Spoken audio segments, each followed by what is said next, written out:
Good morning and welcome to John Beck. This is your principal, Mr. Lin, and I hope that you had a wonderful Tuesday yesterday. Today is Wednesday, January 11th, 2023, and it is a day D. It is a day C. Sorry about that. And for instrumentals, it is a day 5. So once again, it's a day C, and for instrumentals, it's a day 5. Now, before we kick off this wonderful day, I want to invite you, as I always do, to please stand and face the flag for the Pledge of Allegiance. I pledge allegiance to the flag of the United States of America and to the republic for which it stands, one nation, under God, indivisible, with liberty and justice for all. Thank you. Go ahead and take a seat. I'm so happy that you're here at school. Yesterday I actually didn't have much of an opportunity to hang out at John Beck. I was actually in another building for meetings all day long, and there were important meetings, and there were meetings that helped me think about ways to make our school better. So they're good meetings. But on the other hand, I was missing the whole reason why we were in school, why we work in school, and that's you guys. Once again, you guys breathe life into the school. I love it. And I can tell you how amazing that life is because oftentimes I'm also in the school on weekends. I'm in school sometimes during breaks and things like that. And trust me, the school just feels different. You guys bring some positive vibes, some positive energy, and I love it. All right, let's go into our lunch menu for today. We've got 4 choices as always. Your warm lunch for today is a brunch lunch with Dutch waffle and sausage. Choice 2 is a warrior munchie meal. Choice 3 for kindergarten through 2nd grade, it is the lunchbox meal with turkey. And then for grades 3 through 6, it's the turkey sandwich meal, okay? And then last but not least, choice 4 is the sun butter sandwich. Once again, if you're a packer, you know what to do. You're good to go. All right, so make sure you make your choices, and let's get on with the rest of the day. We have 3 expectations here at the school. I know, you guys already know it, and sometimes you're like, Mr. Lin, you say it every single day, but you know what? As much as I feel like I need to share it to remind some of us, more and more of you guys are continuing to show that respect and responsibility and readiness. And when you see good things, you want to cheer them on. So every time I repeat about being respectful, repeat about being responsible, and repeat about being ready, it's because I'm cheering you on. I'm seeing good things. I want to see more of it, okay?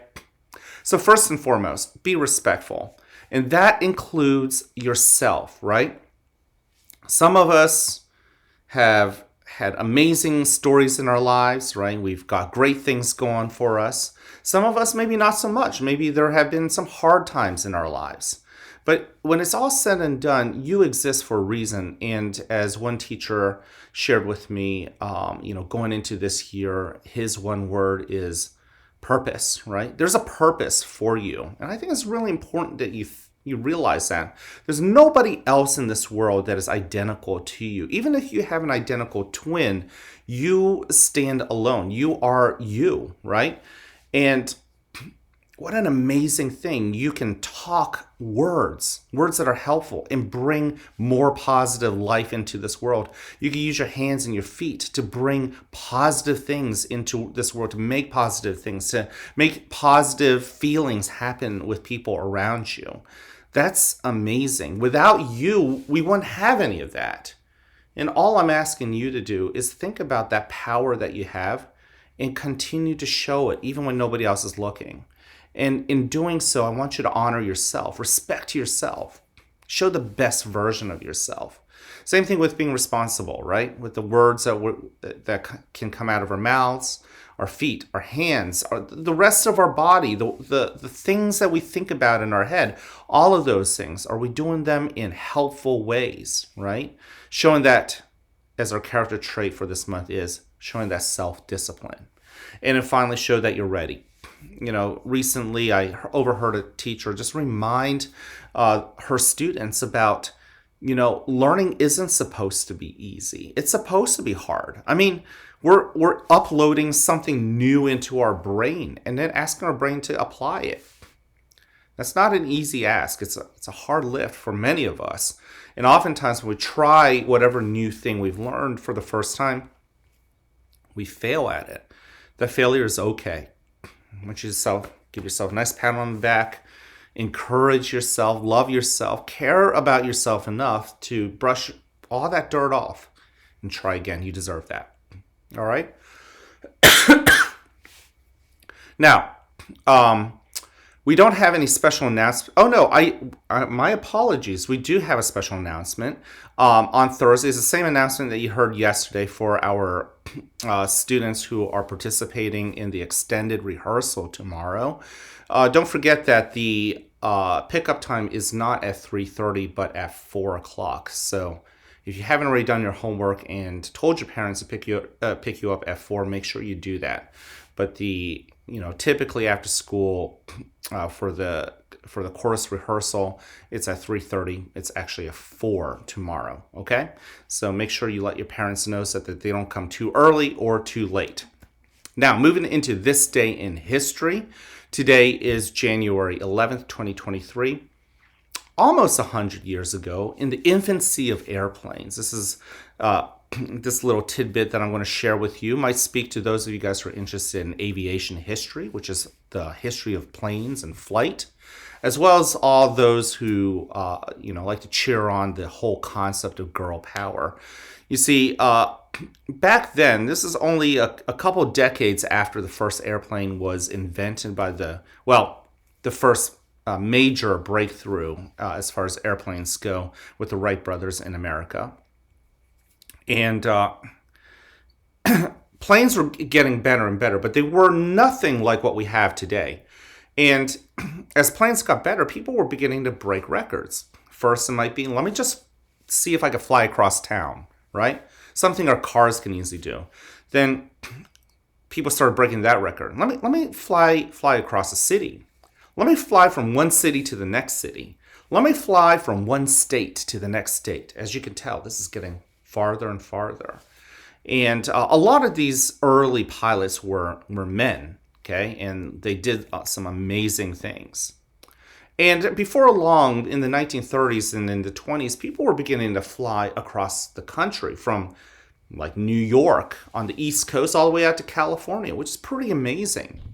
In the late 20s, we had Charles Lindbergh. He flew across the Atlantic Ocean from the United States to England. And again, people kept pushing the boundaries.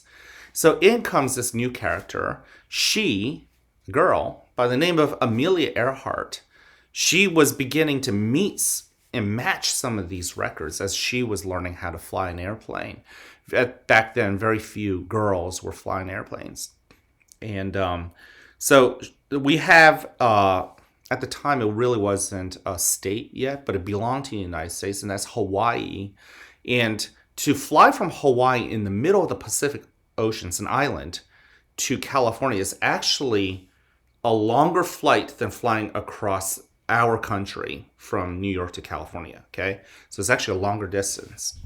And she became the first human being, not just the first girl, but the first human being to fly from Hawaii, the outlying island, all the way to the United States and California. Pretty cool. Now, that happened, and she pulled off that record on this day, which would have been January 11th, back in 1935. Now, a couple years later, Amelia Earhart continued to break even more other records. But I would say that flying from Hawaii to California really put her on the map. It made her really popular. People were beginning to notice who this Amelia Earhart person was. And people began to treat these pilots, including Amelia Earhart, like celebrities, famous people. And each new record they would make, it was a cause for celebration. Planes are getting better. Pilots are getting better.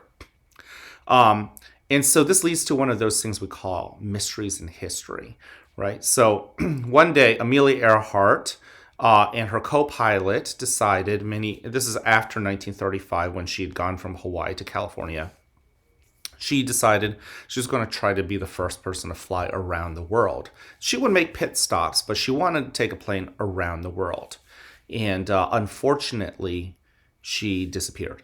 No one really knows what happened to her and her co-pilot, Frank Noonan.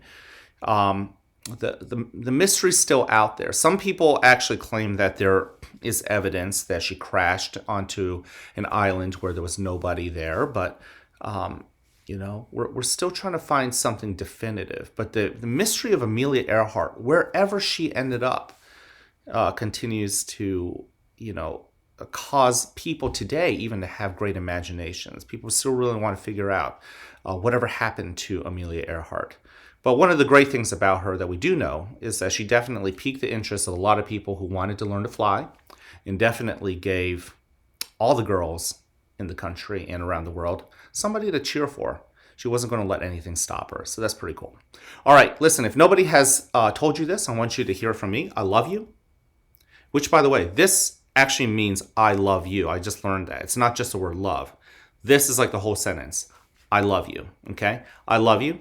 I care about you, and I'm here to encourage you. What I want you to do is go ahead and spread it. As some of you children have challenged me to do, it's not what you say. Are you doing it?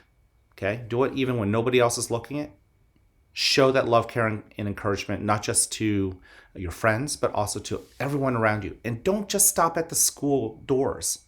Extend it out into the larger community. All right? Listen, can't wait to see you guys around. Have an amazing day.